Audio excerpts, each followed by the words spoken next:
Originally, I wasn't going to make a video about this, but after seeing these two last episodes, it would be a shame not to talk about how insane and mind-blowing these episodes were.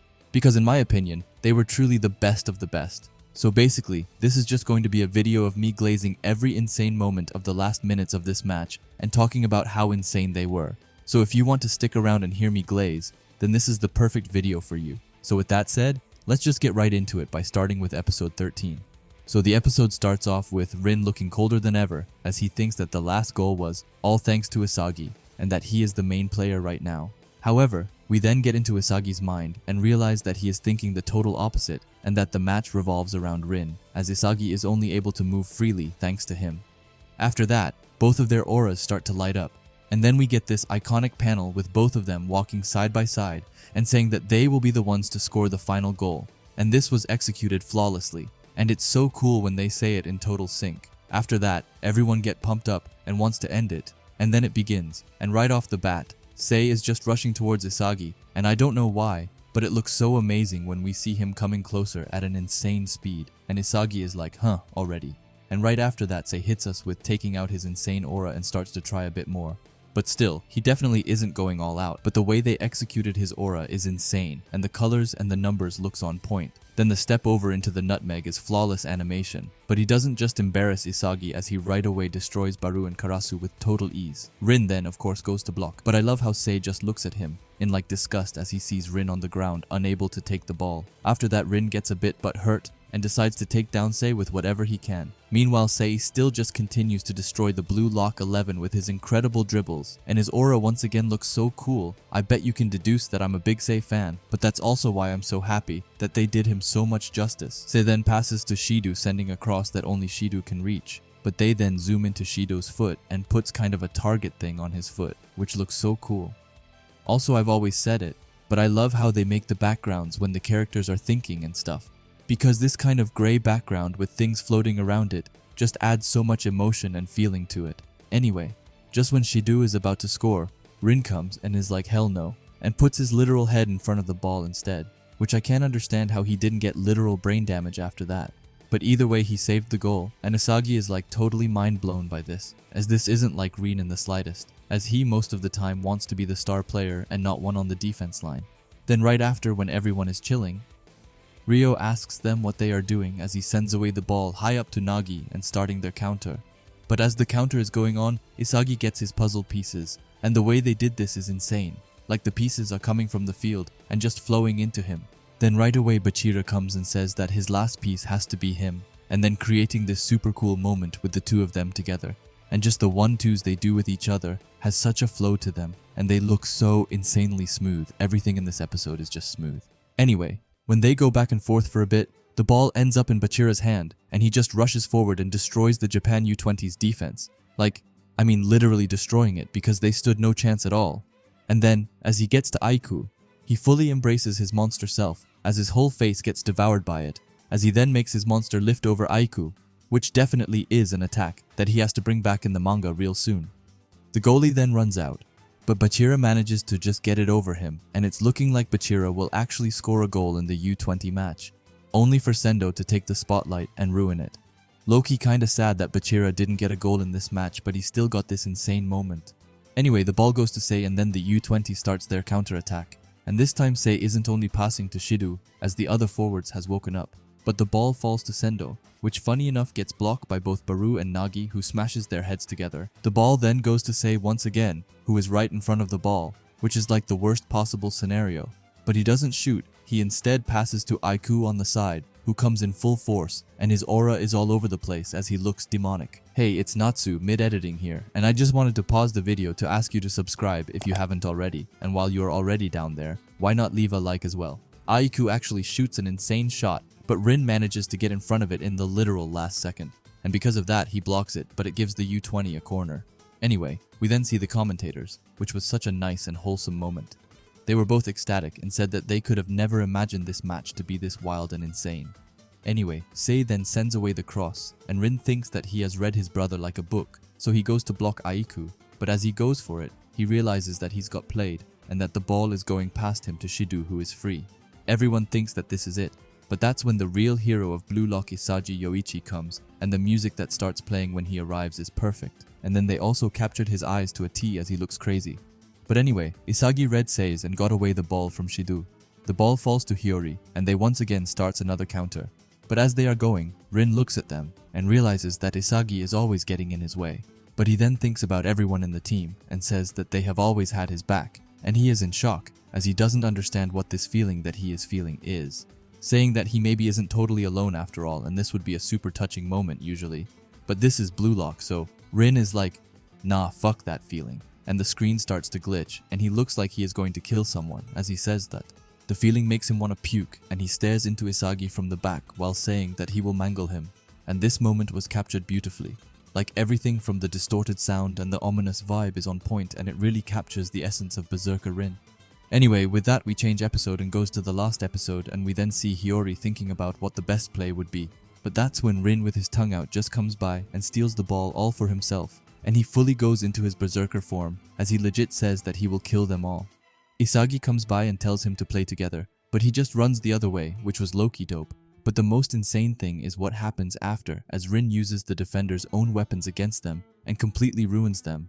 And the way they made each player break into pieces after getting done by Rin was amazing, as it really showcased that they got crushed, and then he got to Niu and just turned him upside down, which was legit insane. Like I was jumping in my seat, even though I already knew that it was gonna happen. And then once again when we get the screen of his face breaking into pieces is insane.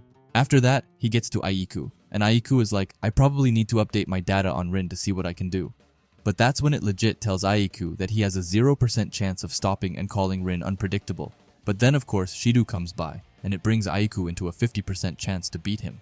But it's far from over, as Isagi then comes by his side, and making them wonder if Rin will pass. But Rin is fed up with everyone, so he would never pass here.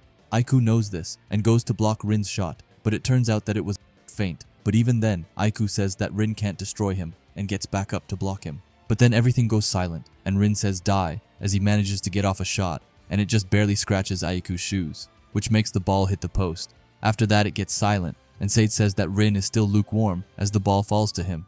After that, this is where the real insane stuff happens, as the borders on the top and the bottom get smaller, like you see in movies, and it's only 1 minute left remaining. The crowd is screaming, and that brings the vibe to a whole different level. Shido then starts to run, and his pink wings make their appearance, and they look so dope as he is flying on the field. Everyone on the bench gets up and screams at them not to let Sae get up to their goal and to stop him, but it's almost impossible as he runs in front of Isagi, Baru and Nagi, and he destroys all of them with his insane dribbling. But then just as he is coming in at full speed, Rin dashes in front of him, saying that he will kill him, and after that, I'm not sure how to explain it, but everything turns into an ominous and dark vibe, as the screen goes grey with snowflakes falling down, probably wanting to give off the same feeling as their last battle. But Sae then stops and says that Rin is at his limit. Rin, who looks crazy, just tells him to shut up. But then we see that Sae is looking down on this new demonic side of Rin, as he honestly looks disappointed. We then get a perspective from far away, and they just look so dope as they are looking at each other. Sae tells Rin that it would have been better if he stayed home, and Rin then starts to think about their moments together. But then, out of nowhere, the screen gets red, and there's like tons of corpses surrounding Rin and grabbing him. But just as one of the hands is going for his face, he stops it and throws it to the side, and he then makes him completely fade away, as he says that he is the egoist, Itoshi Rin. Then this scene is mind-blowing as Rin starts to walk closer to Sae, and we can legit just hear his footsteps and breathing, which gave me chills. It then gets quiet before one child in the audience screams at them to go, and as he does that the entire crowd screams as well, and hearing that was such an insane touch to everything, as the final matchup began between them, and the animation and the smoothness of this 1 versus 1 was out of this world. It was so smooth when Sae had the ball and ran around with it. But as he goes to do a nutmeg on Rin, Rin actually predicts that and kicks away the ball and leaves it soaring through the air. Everyone has their eyes on the soaring ball, and Aiku tries to reach it, but just barely misses, and then the ball falls behind him to none other than the GOAT Isagi Yoichi. He has his pieces around him, and then he comes in contact with the ball, and the sound when he shoots the ball is insane. The tension then turns intense as the screen goes between the ball and Isagi's face before it finally goes into the goal, and the sound when it goes into is also completely insane. It sounds like it's as fast as a racing car, as it sounds just like Formula 1 cars. Anyway, the ball goes in, and Isagi takes his hands behind his back and breathes in before screaming, "Goal!" with his heart out, and him screaming that gave me literally chills, as I have never heard as much passion from a voice actor as I did here. We also see Henri almost tearing up, which was kinda sweet, before we see another sweet moment with Isagi and everyone else going to celebrate with each other as they have just won the match. We also see Ego, who looks manic but in a cool way as he puts his fist together. We see this iconic panel with Isagi and Bachira, and I just love this moment so much. But we also see their parents celebrating together, which was a nice touch that I don't think we saw in the manga. And then, of course, this iconic pose from Isagi as he screams out of happiness. After that, Aiku comes by and congratulates Blue Lock and really recognizing them for their extreme efforts, even shaking hands with Isagi, which is so sweet. But then, the most soul-crushing moment happens as Sae goes to Rin. Rin looks happy as he thinks that his brother has finally come to congratulate him and acknowledge him. But that's when Sae instead praises Isagi and says that he might be able to change the soccer of this country, which makes Rin go into total shock as he can't believe what he just heard. Then Isagi goes to the interviewer, and first he doesn't know what to say, but then he pulls himself together and announces to the whole world that he will lead Japan to win the U20 World Cup, which gave me chills as well. And the moment of them all celebrating in the changing room was so wholesome as they have just fought so hard and can finally relax a bit. As the others is leaving, Isagi goes back to check on Rin, who was staying behind. Isagi thanks Rin and is generally nice to him, but just as he is about to walk away, Rin tells him to shut up, and his aura gets super intense as he tells him to die, and that from this moment on, he is Rin's rival. After that, we see the madman Ego talking to a ton of businessmen about the next step of Blue Lock, and they all agree, but that's far from everything, as we also see none other than Kunigami Rensuke walking out of the wild card looking completely changed. And then to end everything, we see a glimpse of the GOAT, Michael Kaiser, who gets invited to the next phase of Blue Lock and tells Blue Lock to get down on their knees for him. And just ending it by showing Kaiser off was, in my opinion, the smartest move they could have done, as they get legit everyone super excited for the next season and might even bring some of the anime watchers to read the manga. But still, I can't believe how insane these 2 episodes were. I haven't really made a video like this before, but I hope that it was kind of fun to just hear me glaze the shit out of these 2 episodes, as I'm personally so happy with the outcome of them. But please tell me what you thought about these last 2 episodes, and also, I don't mean to shamelessly plug, but if you are an anime watcher and want to catch up to the manga but are too lazy to read it, trust me, I don't blame you. But then I have the perfect video for you, where I go over everything that happens after the anime, and I will leave it in the comments. Anyway, if you like Blue Lock and videos like this, then I would highly suggest you subscribe to this channel. And while you are at it, leave a comment and a like, as it helps out with the algorithm a ton.